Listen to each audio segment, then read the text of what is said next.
All right, welcome back to another Harmonious at Lunch. I am super excited for today's episode. We got a guest who has a unique story, a really interesting story, and a cool path that's very much in alignment with what we teach and talk about here at Whadif with the Harmonious architecture. We're talking about business systems and a unique approach to it, but also really the path of today's story is the payoff of focusing on and developing, building a business system. So on this podcast, we're here to disrupt the way you think about your business, help you scale and grow. And I do want to mention real quick, if you're interested in figuring out where your business is stuck, why it's stuck, and get yourself to that next level, I'll put this on the screen. You can always go take our BAD assessment, the business architecture diagnostic, figure out which of these 10 areas that you need the most help in. And I think you're going to hear a lot of different things today that tie back into the BAD and definitely into the harmonious architecture. So let's dive in. Let's welcome our guest, Mikey. Mikey, welcome to the show. Thanks for being here. Thanks, Brandon. Appreciate it. Yeah, so let's go back to the beginning. We were talking before we started recording, and you have a fascinating story that I said was unfortunately unique, and that is one of success in small business. So take me back to the beginning when you were starting your first business. What did life look like? What was that business at the time? Well, my first business wasn't really on the legal side, so I'm not going to go back that. Okay, the second business then. I'm not going to go back that far. But so I started out as a rapper. Funny enough, that's where I got most of my business skills from because I wanted to push my music. That's where the Mikey Bars name came from, and it just kind of stuck. You could actually go on YouTube and see my old music. I don't know if I'd recommend it, but it's still there. It's still up there floating around. And I realized that nobody wanted to hear my music. Nobody wanted to buy my music. I was probably going to be broke forever if this was the path that I followed. So I went and I got a order of t-shirts because we wanted to sell t-shirts. I ordered 100 t-shirts. They were like $10 a piece, cost me $800. I watched the guy print them. He had a heat press and a plotter. Took him 15 minutes and he was printing out a shirt. So I was curious. I looked up how much this stuff cost, and I found out that I could actually purchase all of the equipment for less than the cost of my initial run of t-shirts. So I went up to Toronto. I'm in Canada, Ontario, Canada here. And I went up to Toronto and I bought a heat press and a plotter, and I started making our own branded shirts. Again, failure. Nobody wanted our shirts because we're in like this small little hick town and we're like rappers, and people are like, oh yeah, whatever, local rappers. But funny enough, people did want custom shirts. So people would come to me and be like, oh, you can make custom shirts. So I'd make shirts for Stag and Does and whatever else people wanted. I actually almost got sued by Monster, and my Facebook almost got taken down because I printed out a Monster shirt. So if you're printing custom shirts, make sure you have licenses if you're doing stuff like that. Little tip. But yeah, and then one of my buddies actually approached me one day and said that he had a liquidation store and he was looking to rent out the corner of it. And he said he wanted $200 a month and 5% of sales. I was a security guard at the time. I was going to school for police foundations, and I actually dropped out of school and I quit my job, which I don't recommend, but I did.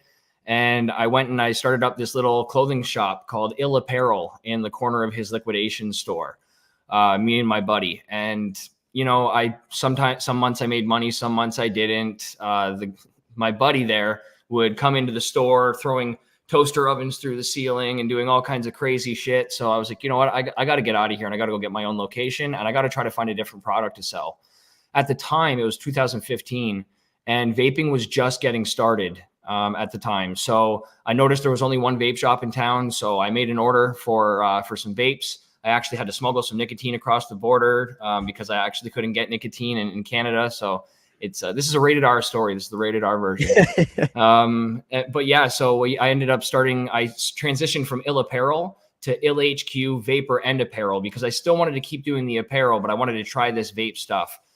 And I went and got my own location, started selling the vape stuff. And in my first year of business, I did about $47,000 in sales. Half of that went back into cost of product and everything. And I was working 7 days a week at this point. I tried on this little small, a small street in town, and the highest that we ever got to was maybe $6,000 a month. And we had no parking, no visibility, no nothing.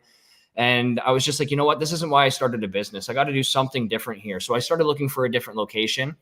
I found one on the main street in our town, and I contacted the landlord, and he told me that the rent there was like 3 times what we were paying at this place. We were paying $600 a month. The rent over here was like $2,500 a month. And so I asked him, hey, you know what? I'm a brand new entrepreneur. I just want to get started here. Could I actually get 3 months free? And then I'll pay you your first and last month's rent in 3 months. And sure enough, he said, no problem. Thankfully, because I only had $8,000 in my bank account. So I only had enough money to pay first and last. And then if we didn't make enough money as I thought we were in that first month, I was out of business. So it was literally a make it or break it move. And I was working in this business for 2 years at this point. So I had to make this work, and it was the scariest decision of my life. But hey, entrepreneurism, it's all about risk, right? So I went to that location. And like I said, at the previous location, our highest month was around $6,000. At this new location, our first month, we hit 14K. Next month, about 22, 26, 32. And it just kept going up and up and up from that point. And here we are now. We hit the 7-figure rate. We're doing about 1.5 million a year. Last year, we did an acquisition. So we acquired one of our competitors, and we plan on having 10 locations in the next 10 years or so. And we have a full staff. I've got five staff members. Both locations are fully staffed and operating while we speak. That's awesome. And I think there's two obviously key moments among 1,000 others, I'm sure. But in that story, there's two things. It was the initial leap that you took, and it was just, we have to make this work. I have to make this work, which is great. That's entrepreneurship at its core, is taking that leap and getting to whatever the future you want to make. The second one, and I think the more important one, is anybody can start a business. Not a lot of people can sustain and grow a business. I'm sure you're aware of the stats. 50% of businesses go out of business in the first year, 80 in 5, 96 in 10. Yep. So the key, what I believe, and from talking to you before the show, what you believe is it's the systems, the operating model, and the framework to run your business. You don't get from solopreneur making $22,000 a year to scaling to 10 locations without a system. So tell me about that process. What was it like for you to build these systems, the trial and error? I know you went through a couple different frameworks, but let's talk a little bit about the importance and how you're building those systems out. Yeah, well, you know what? It all started with the book, The E-Myth. I'm sure you're familiar with that book, but that book just, it blew my mind. Just talking about McDonald's and how the McDonald's story got started. And that's when I went out and I watched the McDonald's movie. And it just started leading me down this path of systemization. And the more I got into systems, the more I just started nerding out about this stuff. And unfortunately, the E-Myth was great, teaching me about why systems were important, but there wasn't really anything in there about how to create systems. So that led me down another path. And I ended up finding a guy named David Jennings, I was telling you about earlier. And David is the founder of System Hub. And System Hub has a framework called Systemology. And that was basically my first experience with systems. And in the book, they teach you basically how to document your systems. And so basically the way that we do it, I can give you just a quick little step-by-step on how we do it. So the owner and the entrepreneur should never be the person that's documenting the system unless they're the person responsible for doing the system. So whoever does the system in my business is the one that's responsible for doing it. So if we have a new task or a new system that needs to be created, what I'm going to do is I'm going to have the person that does the system that's responsible for it record themselves doing it and talk me through the steps in the recording. So if it's a physical thing, we get them to pull out an iPhone. If it's something on the computer, we get them to do it on Loom. But basically, we just get them to talk through what they do step by step by step. Now, we don't get caught up in perfectionism at this point. Even if the way that we do it, we know that it's not a great way and it's super manual. It doesn't matter. We're just documenting at this point. We're not optimizing. Once we have that video, I bring it onto the computer and then I pull it into Loom to get a transcription. We take that transcription and we pull it into ChatGPT, where we have a prompt where we prompt ChatGPT to become a documenter. And then we pull the transcription in when we say, hey, ChatGPT, here's a transcription of a system that we have. Can you turn it into a step-by-step system? We have this full prompt out for it. Then it will spit out the first iteration of our system. We go and put that into System Hub. We document it. And then the next person, then we go and get somebody who's never done that before to basically stress test it. And if they have any questions, they put it in the comment section. We optimize it and we go from there. And then basically in every weekly meeting, we have something called an issues list. And if one of our systems is out of date, we expect all of our staff to use our systems every time they go through the task. And if something becomes out of date, we add it to our issues list. we have a systems champion in our company. And so the systems champion would then go in and update the system, and we would continue going from there. And that's basically how it's super, super simple. That's how we do it in our company. And that's how you're able to delegate and basically duplicate yourself in your business. This is, I'm laughing over here. So you didn't share all of that with me beforehand. No. And I didn't share this with you, but this is actually ironic and should really be the lesson of this show. So I started a custom apparel business as well. That was my first business in 2018. So a little bit after you. And that is exactly how I scaled my business. I used that exact process. Almost, it was before ChatGPT. So we actually developed the steps. But it was same thing. Screen recordings. We had a playbook. We called them playbooks. Playbook log. They were screen recordings, iPhone videos, into the Google Docs videos. It was cloud-based. We had to review them, make sure they were up to date. And I was able to sell that business just earlier this past year because of the systems. Most people are not buying businesses in that industry. You know that, I think. Absolutely. And I was able to sell it quickly at a higher multiple than I probably should have received because it was all documented and I was out of it. And that is so cool that you did the same thing, regardless of the system or the operating system that you're using. Like, please note that down. If you don't have documentation, if you don't have systems, if you're not operating within a structure, your business is chaos, your life is chaos, and you'll never get out of it. Absolutely. So, and I think there always has to be an exit strategy. You know, I teach this stuff and I coach friends. Like I don't really have like anything structured or anything out there, but if my friends come to me and they want coaching, I'll give them coaching. And a lot of people, strangely enough, I don't know if they just don't believe in themselves or if it's just my goals are different than theirs. But when I tell people that they have to make sure that their business is sellable, they lose their mind. They're like, well, what if I don't ever want to sell my business? I'm like, that's okay. The point is that you need to have options in your business. Whether you sell it or not, you need to be able to sell it or have an exit strategy at some point, or else all that work that you put in was worthless and you might as well go get a job. Because if you're building an asset, you might as well build it to be sellable. That's the point of having a business. The point of having a business is to create an asset. Just because it's sellable, like I was saying, doesn't mean you have to sell it. You can own it passively. You could take a vacation if you want to at some point, but if you can't walk away from your business for like 3 months and not only have it still operating when you come back, but still have it growing, you still have work to do, in my opinion. And I think it's a very, very important thing to focus on. Yeah. And this is something that I think a lot of people don't get because they buy themselves or they start themselves a job. Yeah. And what's the point? It's a job that probably pays less, gives you less vacation days, more headaches. Please put systems in place, have a process. Before the systems, though, I think there's a first step, and it sounds like you think there's a first step too. Why are we creating these systems, and how do we know what to create systems around? So where do you start in that process? Well, I don't know exactly how the phrase goes, but there's a part in Alice in Wonderland. And a lot of people come to me and they ask me like, well, what's my next step? Well, how do I do this? Well, how do I go there? And I always come back at them with the Alice in Wonderland scenario where she's in the forest and she meets up with the Cheshire Cat and she says, well, where's my next step or where's my next direction or where do I need to go?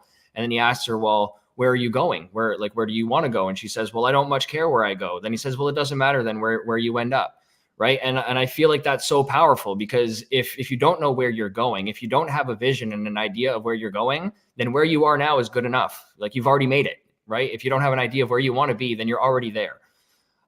So I believe, you have to have a vision. You have to know why you started the business. Why do you exist? Where do you want to be in 10 years? And it has to be completely concrete. The vision is very important. The foundation of any business is basically your vision and your core values. Your vision determines where you're going to go. Your core values determines who you're going to go there with. And that's the most important thing in a business, I think, is the foundation, because you can't create systems if you don't know where you want to go.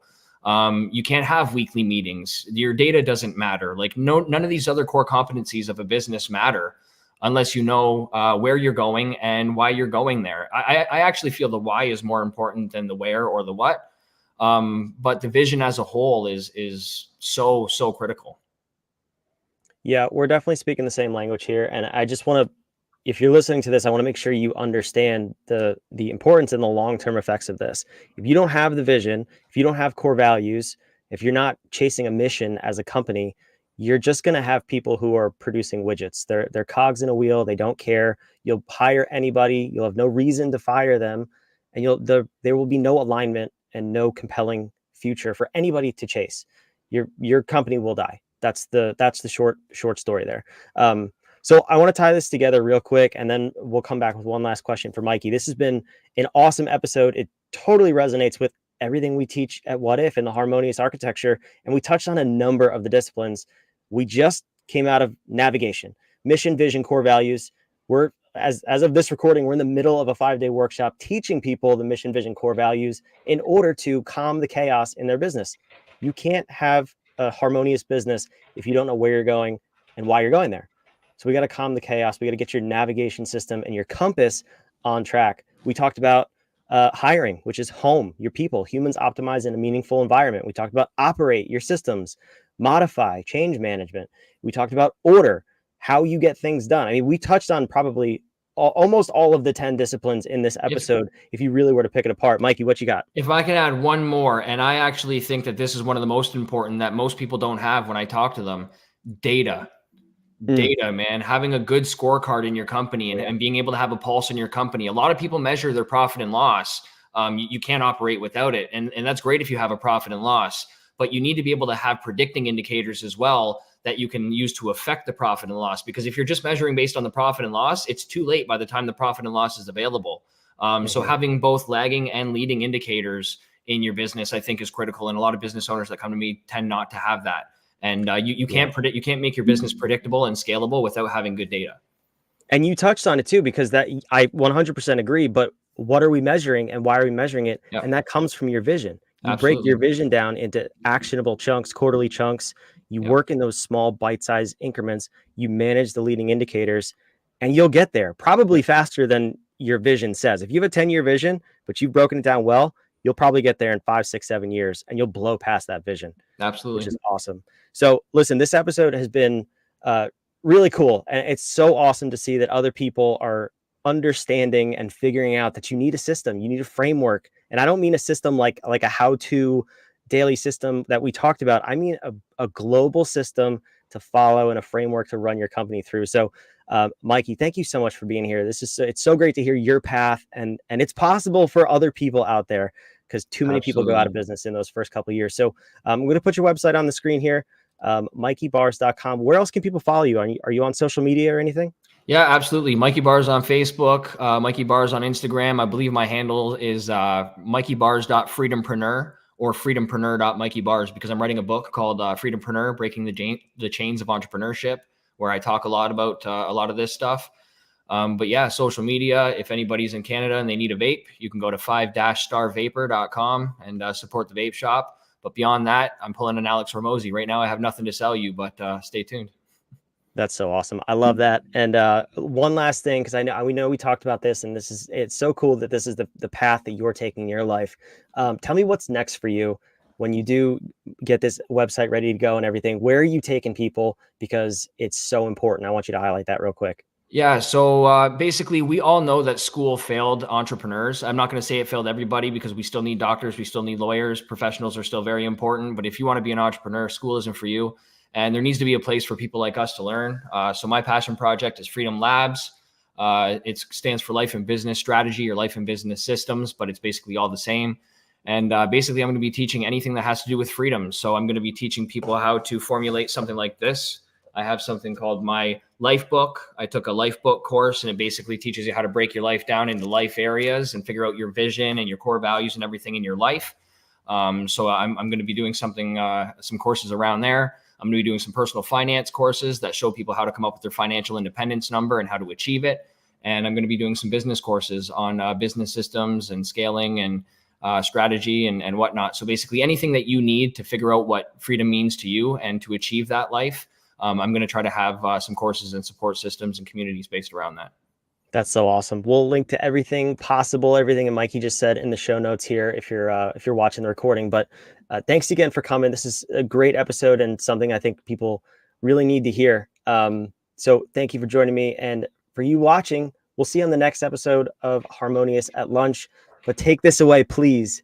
You need a global system for your business, you need an operating framework, or you will never get out of the chaos and the firefighting. If you want to get to that next level in your business, you want to grow, follow Mikey, follow people like myself. We'll teach you that system and the framework. We want to get you to the dream business that you always wanted to have and the freedom that you started this business for. So thanks again. We'll see you on the next episode. Absolutely. Thanks for